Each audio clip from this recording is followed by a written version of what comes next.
Hey everyone, and welcome. Today, we're diving deep into what might be the single most important building block of the metaverse, and that's your identity. And look, I'm not just talking about your username or how cool your character looks. I'm talking about the very idea of you inside these digital worlds. So let's get right into it. I mean, seriously, take a second and think about it. What is your online identity, really? Is it your Twitter handle? That awesome skin you have in your favorite game? Your buttoned-up professional profile? The thing is, right now, your identity is smashed into a million little pieces all over the web. And the hard truth? You don't actually own any of it. And that right there is the fundamental problem we have to solve. Your avatar, it's just the tip of the iceberg. If we're going to build the kind of rich, interconnected metaverse we all dream about, the way we think about our digital selves has to get a major upgrade. And this is where you can really see the difference. Over on the left, you've got Web 2. That's the internet we know now, where your identity is basically trapped. Your followers, your hard-earned reputation, your data, it's all locked up in these walled gardens that the platforms own. But Web 3? Oh, it flips that script completely. It's all about a sovereign identity, one that actually belongs to you, one where you control your stuff, and one that travels with you wherever you go online.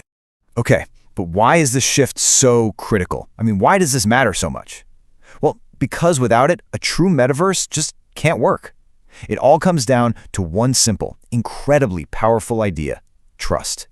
And for that trust to actually mean something, our digital identity needs three key things. First off, it has to be persistent. It can't just hit the reset button every time you log into a new world. Second, you need reputation continuity, so the great reputation you build in one place actually carries weight somewhere else.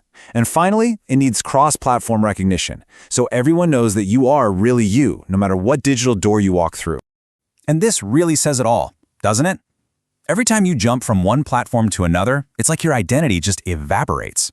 If everything you've done, everything you've built just gets wiped clean at every digital border, how can anyone trust you? All those meaningful interactions, they become basically impossible because there's just no context. Exactly. An avatar, without that verifiable identity backing it up, is just a digital puppet. It's a costume with nobody inside. It's the identity that gives our virtual interactions real life and real meaning. So, what's the fix? How do we actually build this thing? Well, the answer is to create something like a digital passport, an identity that has the real power of portability. And the tech that makes this happen is called tokenized identity. Now, it sounds a little technical, but just think of it like this. It's like having your passport digitally stamped onto the blockchain, a public ledger that no single company gets to control. And because it's on the blockchain, it's verifiably yours and only yours. You hold the keys, and you can take it absolutely anywhere. So what does this actually unlock for you? Well, imagine putting in all that work to build a great reputation in one game and then being able to carry it with you to the next one. Or how about taking your entire network of friends with you if you decide to leave one social platform for another? And that little blue check mark, it wouldn't just be for one site anymore. It would belong to you across the entire internet. It all boils down to this really simple but totally game-changing idea. One identity, many worlds. See, it's a huge shift in how we think. Your identity becomes the constant, and all the digital worlds you visit, they're just the variables. Now, this doesn't just change how we move around the internet. It completely rewires our social dynamics and the very nature of how we build influence and reputation. And this shift totally rewrites the rules of the social game. Let's be honest, Web 2 is noisy. Influence can be bought, bots are running wild, and your reputation is often just a subjective numbers game. But in a Web 3 world, influence has to be earned through provable actions. It's way easier to filter out the bots, and your reputation, it's not just a gut feeling. It's a verifiable on-chain record. So in the end, your actions, your contributions, your creations, all of it, recorded on-chain, that becomes your digital voice. It's a voice that's built on proof, not just on posts. And this is where things get really powerful. Because this new kind of identity isn't just a social tool. It's actually the key that unlocks a brand new economic engine. Okay, let's just break this down. It all starts with having that provable identity, right? That foundation of trust is what allows for direct monetization of your skills and your content.